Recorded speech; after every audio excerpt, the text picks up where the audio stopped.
Welcome to the Netzpolitik.org podcast. Our guest today is Eric King from Privacy International, a UK-based organization. So, welcome, Eric.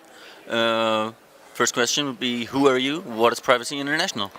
As you said, I'm Eric King. I'm the head of research at Privacy International. We're a small organisation based in London that campaigns internationally on privacy issues. So we work on anything from ID cards to DNA databases through to mass surveillance technology. Okay, you're pretty involved personally in campaigning against surveillance technologies. What's the status of that? What are surveillance technologies and why are they bad? So the main project that I run at Privacy International is called Big Brother Incorporated, which is an investigation that we've been running into the export and trade in surveillance technologies for the last 2 years. So my job for the last 2 years has been going to international trade shows, arms fairs, and finding out what's on the market, which companies are creating what technologies and who's purchasing it.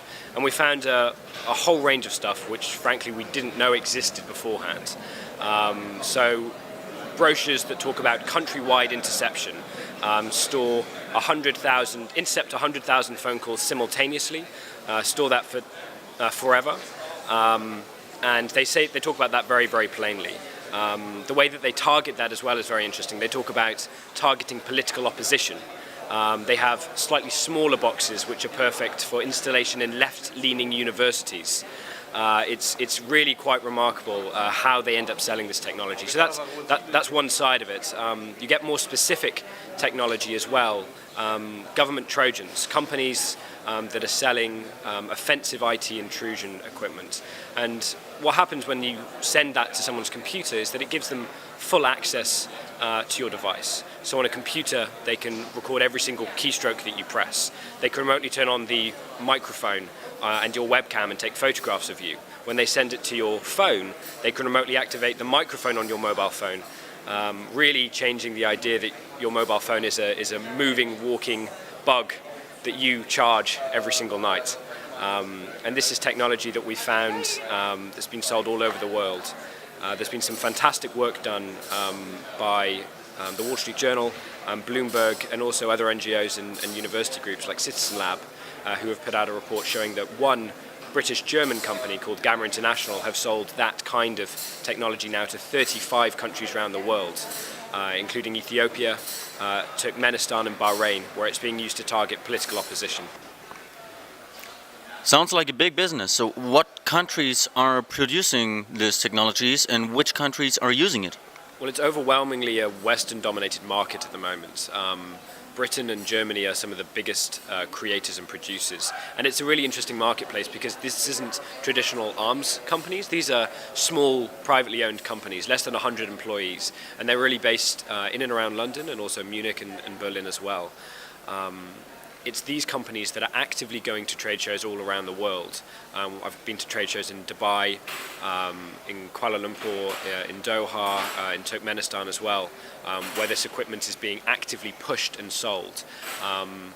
They go right the way through to having girls in bikinis sitting on boxes of server racks and things like that. It really is a very odd and very sinister atmosphere. And basically every country that wants to spy on their population are purchasing these technologies.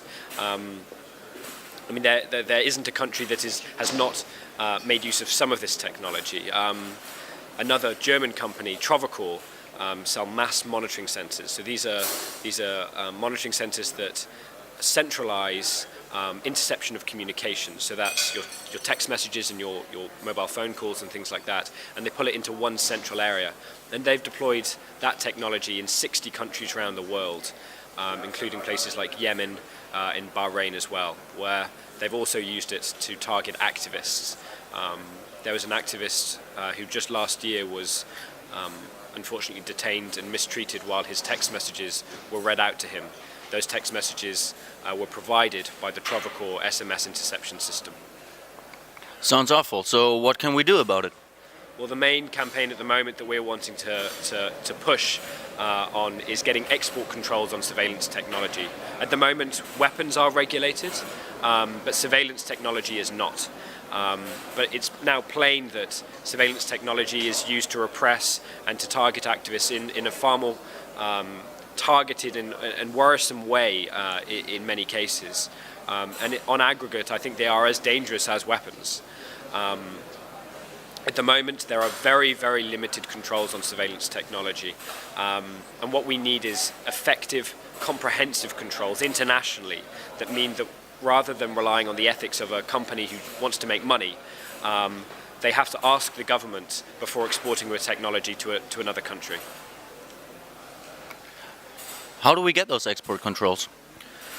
Well, at the moment, we need pressure on our governments. I think that they want to do it. I think that the case has been made that this is important, and I think we're there for that. At the moment, there are business interests, however, that are pushing back against it. Both in Germany and the UK, the companies are saying, we don't want this additional regulation. We don't want to be bound by this. And it's really, really important that we say to our governments that we want regulation to force these businesses to act ethically, because we know that they won't.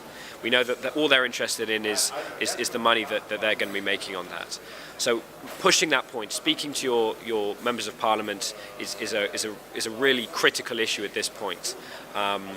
Talking about it with friends, making people aware that this is something that can be done and can be fixed.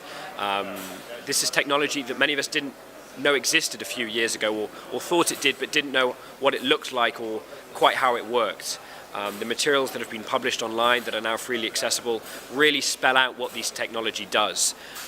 So reading up on them, understanding the power that these companies have, the technology that they're selling to these governments who are targeting activists, I think is critical as well in really getting export controls fixed.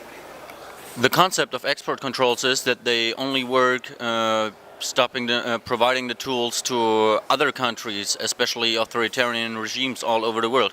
But, for example, German federal police has also bought the software FinFisher from Gamma Company. Do you see a problem with that? Well, I don't think that Gamma's FinFisher tool is a legitimate law enforcement tool. I think it gives far too much power to the police. I don't think it can be effectively regulated. I don't think that there are good oversight mechanisms that exist that would ever allow the technology to be used lawfully. However, I think it's important that we can separate the two out from a campaigning perspective. We're very fortunate in Europe that we're able to hold our governments to account on these issues.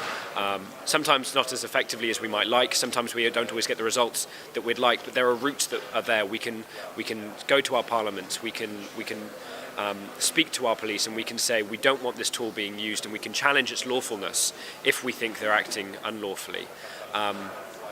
With the export of this technology to countries like Bahrain, there's no opportunities there to challenge the use of that technology. If someone's being spied on using a technology that is unlawful, there's no redress. They can't go to their government and say, you should not be spying on me with this technology.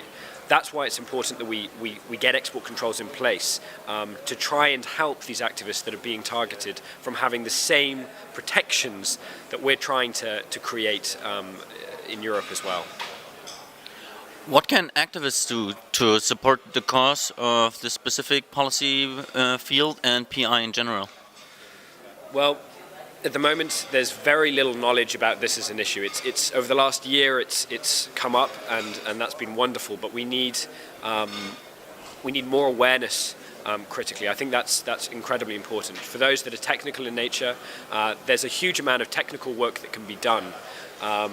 People who have done malware analysis, finding FinFisher, explaining what it does. Work that's been published by Citizen Lab has been done in a way that allows other people to validate the work and build on. It's all been done in a very open and transparent manner, looking at that research, seeing if there's additional things that could be looked at. This is an area that we know still so little about. For people that work in some of these companies, these are jobs that are sometimes pitched as initially penetration testing roles that you end up actually creating offensive IT intrusion technology. An Italian company, Hacking Team, has internship programs with many respected technical universities in Milan for people that are working for these companies if they think that they're building products, and I know that sounds weird, but it's now happened 3 times where I've spoken to engineers and guys who are building these tools who have come to me saying, I think I work for a surveillance company, and they didn't really know. You know, they build these tools that end up sometimes getting packaged up as something else. Their boss is selling it in a certain way that they don't fully understand.